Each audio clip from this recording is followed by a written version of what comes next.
This is EAGLEAL, and today we're going to talk about Quinyon Mitchell, who I believe is the real unsung hero here. Also, Kelee Ringo might get his shot.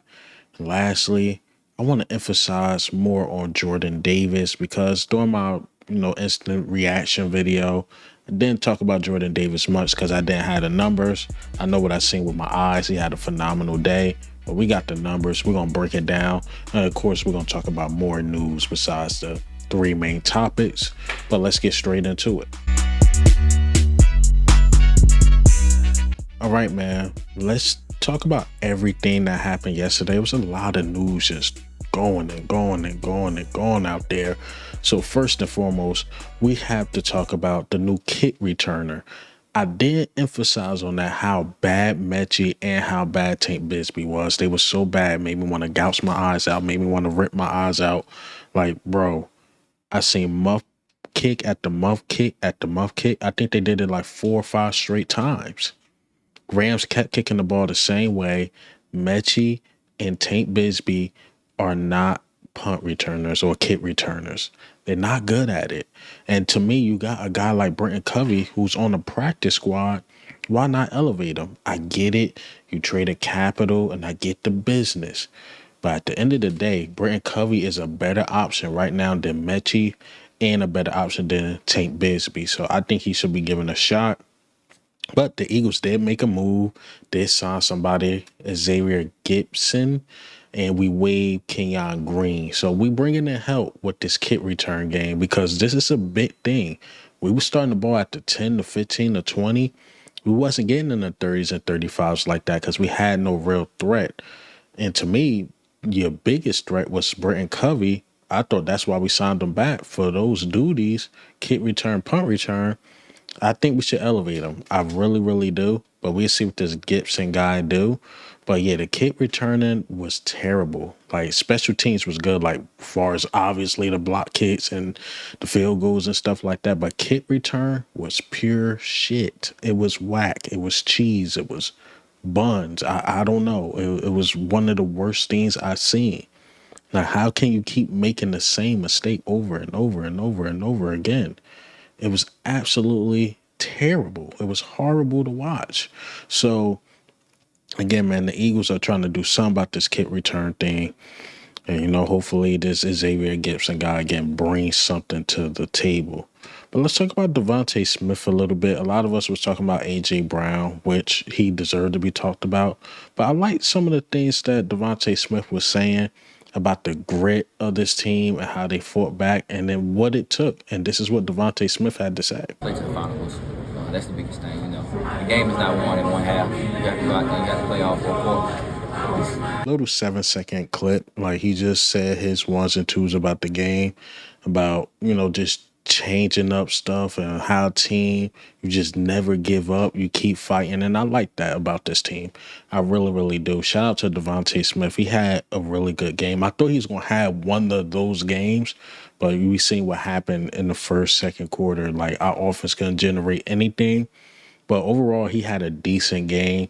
Basically, game-winning touchdown. If you want to say Jordan Davis was cool, but DeVonta Smith, that out route, that was it. He was the only guy to beat his guy in the one-on-one.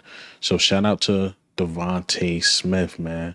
And I wanted to get more of an update on Lane Johnson. I know I talked about it on my instant reaction, but I didn't get an official report. I kept seeing on Twitter like it was a stinger, but this one is actually coming from Jeff McClain.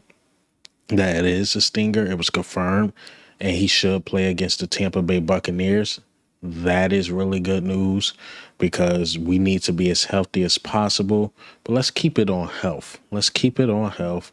And you know what's crazy? Before I shot this video, I was about to give Adoree Jackson some praise.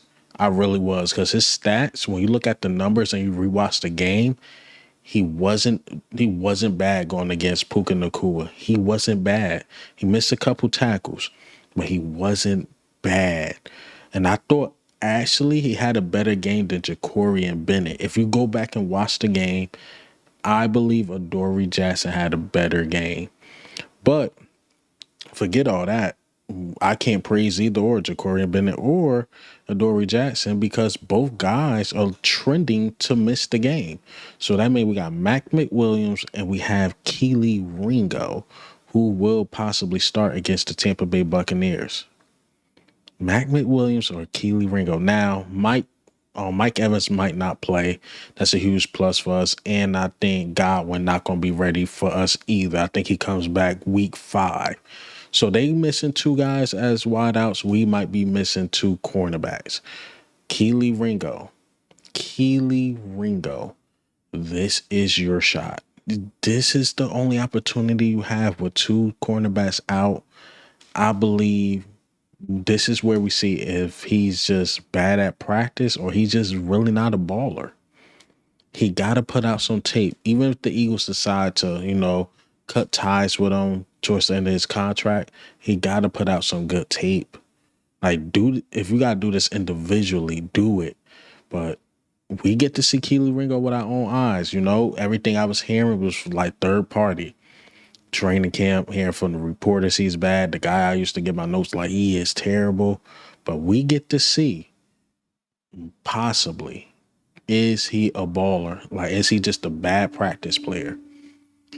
Man, this is your shot. If not, Mac McWilliams, you got a shot too. Definitely have a shot. I know it hurts us to see what Isaiah Rodgers is doing. Literally had a perfect score in PFF. That never happens, but Isaiah Rodgers did it. You can't cry over spilled milk. It happened. It is what it is. But Kelee Ringo, this is your shot. This is your shot now. But speaking of opportunities, if we want to take a hero story, Kelee Ringo, Fred Johnson, man. Fred Johnson is an absolute dog. And I got some numbers of what he just did in this game that was just super impactful. So Thomas R. Peterson, shout out to him. He put out there, Lane Johnson played 4 snaps, 0 hurries, 0 hits, 0 sacks. Prior, 8 snaps, 1 QB hurry, 2 sacks, 1 straight fumble. Fred Johnson, 25 snaps, 2 QB hurries, no hits, no sacks. And this is him going up against Byron Young and Jared Verse. If Kelee Ringo wants some inspiration and you being a third string guy, look at Fred Johnson. This dude balled out. He balled out, man. So shout out to Fred Johnson. And let me just play this clip by Baldy just breaking down this game. Part of the comeback for the Eagles was because of the play of Fred Johnson out here at right tackle. When Lane Johnson went out with the stinger and Matt Pryor didn't work out, he's got Jared Verse down on the ground. He had one good block after another. In the run game, in the third quarter, Barkley got going a little bit. He throws Byron Young inside, and then he takes off. And Saquon gets right in his back pocket right there, and he picks up 9 important yards on 4th down. All right, you watch him right here. Watch the Eagles build this NovaCare wall right here. Like everybody, Goddard. All right, but it starts with Fred Johnson. All right, you got Steen and Juergens and Dickerson. And right here, Jalen's got all kinds of time to make a throw. He had time in the second half when they had to do it. You can't do any better right here against Jared Verse, who's a powerful guy. You can't do any better than to put him down on the ground. All right? All legal. No holding, you name it. Like this right here, he stones Jared Verse right here. He stones him. And Jalen can make this throw on the outside to A.J. Brown for the touchdown. It was one great play after another. This is 3rd and 10. All right, you watch him right here. Like, this is excellent. Like, watch him get that hand underneath, drop the ankle right here, and Jalen can make this throw on 3rd and 10 to A.J. Brown coming back to beat Emmanuel Forbes. Like, it was amazing how well he played. Like, even this right here, this is a huge play at the end of the game right here. 2 minutes to go in the game. Here comes Verse. All right, they make this throw to Saquon on the outside, and he takes Verse and he throws him right into the trash dump right there. And he makes this throw. And then on the game winner, on 4th down at the 4, they needed to win the game. Here it is again, this time against Byron Young. He opens up the lane right here so that Jalen can deliver the ball for the game winner to DeVonta Smith. Fred Johnson stood tall. They're lucky they have him. That was a big reason why the protection was so good. Absolute monster. Just an absolute monster. But before we get into any other topic, we got to shout out the show sponsor, Profit X. So Profitex is a new peer-to-peer sports exchange where you could play against other fans and not the house. That means better lines and even a chance to set your own odds. Just download the app, use promo code EAGLEAL, and you can get 1.5% Profitex cash back for your first 30 days up to $200. Again, download the app, use promo code EAGLEAL, and you get the benefits of using my code. But look, man, I'm up on a Monday night. I'm on the NFL right here. As you see, the live odds right here. Because this game is currently on, it's 3 markets. But if you look at the Thursday game, let's go up. Look, 122 markets, just multiple markets. The Sunday game, 75 markets. And when you click here, you just get more odds, man. That's what made Profitex so great. The multiple odds going against the fans. And again, not the house. Look, again, if you want to take advantage of this, use promo code EAGLEOwl, man. Telling you, you won't regret this. This is a very fun way to go against the other fans. And let's get back into the video. All right, so let's talk about Quinyon Mitchell, man. Quinyon Mitchell, I feel like he's not getting enough love because the things he did to shut down Davante Adams was incredible. And even the times he was lined up against Puka Nacua, just a couple times, he was great, man. I mean, Quinyon did his job to a T. But here go some of the numbers of what Quinyon did. 6 targets towards him against Davante Adams and Puka Nacua. 3 catches allowed, 20 yards, and 0 touchdowns. So this guy, man, he's on his all-pro type job. It's been a minute since we drafted a guy who played this well. I know we had Slay, who we traded for, but we talking about you going back to like the Lito Shepherds and the Sheldon Browns and stuff like that we drafted. But since then, it's been a real drought of us having really good corners that we drafted. So this guy, Quinyon Mitchell, we know Cooper is Cooper, but I'm just talking about the outside guy. Quinyon is a dog. He's a dog. No ifs, ands, or buts about it. I'm happy he's here, man, and we trusted him enough to shadow Davante Adams. That's not being talked about enough because, bro, like, you did not hear his name called not one time in that second half, and he did his job. He did what he was supposed to do.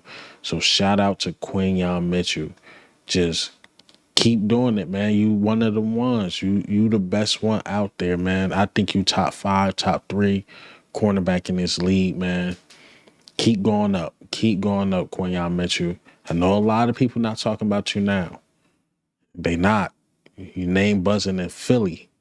I'm telling you, sooner or later, they're going to have to mention you with them Patrick Surtains and stuff like that. You are one of those ones. You are that guy. The only problem with Quinyon Mitchell, the only problem I have with him is that when you have a chance to catch interceptions, he usually don't. You got to take advantage of that. But other than that, you ask him to guard one of the ones, he's going to do it at a high level.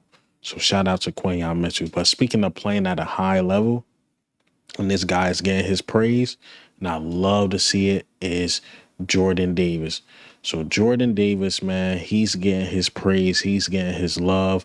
And I didn't want to talk about him too much during my instant reaction because I knew everybody was going to talk about him. And I wanted to get the official numbers. And here go the numbers and the things he did in the game, which is absolutely like great, was phenomenal. Jordan Davis, 1 turnover on downs, run stop, 2 blocked field goals, 1 return for a touchdown, 5 tackles, 1 sack, 1 tackle for a loss, 1 QB hit, MVP of the game. Even Jalen Hurts don't even tweet. He don't be on Twitter like that, or, well, X, formerly known as Twitter, I should call it. He don't even be on there like that. He had to tweet out a picture of, like, Jordan Davis. Like, Jordan Davis had one of those games, man, and he's been great. And he's been so great, I ain't really even getting the chance to talk about my guy, Moro Jomo. He's having a great year as well. Jalen Carter, we're going to have a serious conversation. I get it. He's dealing with something. We're going to have a serious conversation about him because I rewatched the game, man. I don't know. I ain't think he was playing his best, but I think he's dealing with a wrist and I think he's dealing with a shoulder. So we're gonna have to watch Jalen Carter just a little bit, see how he progressed through the season. But who's been picking up the slack is Jordan Davis. No ifs, ands, or buts about it. He's been one of the best, if not the best right now, nose tackle in the league. I know, I know Tampa got one of those ones, but it looked like we got one of those ones too. And Jordan Davis, hell, we got two of them. Definitely when both of them on, Jalen Carter and Jordan Davis. So Jordan Davis, man, he's showing he deserves his money. He's playing at a high level. But yeah, man, speaking of Tampa, man, I just don't get it, man. Back to the Kelee Ringo thing. It's just like it's a bad juju thing. Like we always deal with a major injury or injuries going into Tampa. But I think it's really smart because the Eagles are heading there a day before or 2 days before. I could be wrong. I put the report up before the game just to get used to the weather. Like, because it's going to be extremely hot. You know, they always catch us on them extremely hot days. We tend to play them in the beginning of the season. We know September, October is still summertime in Tampa. We got to get used to that weather because that's how they beat us. That and us being hurt. The last time we played them healthy with Swift and AJ and stuff like that with Zacchaeus, we beat those dudes in 2023. They always catch us at the wrong time. And missing two corners, could it be the wrong time? Possibly, but we'll see, man. We'll definitely see. Wanted to hit y'all with a long video, you know. But hey, man, what do you think? How do you feel about the news? It's a lot of news that came out. I think I'm gonna have a reaction video out later today as well. Maybe today, maybe tomorrow. Something about a big discussion about Kevin Patullo. If y'all see it, y'all see it. If y'all don't, I promise I will have it out for y'all Wednesday, man. So something I seen on TikTok that was pretty dope. But this is Eagle Owl, man. I'm out.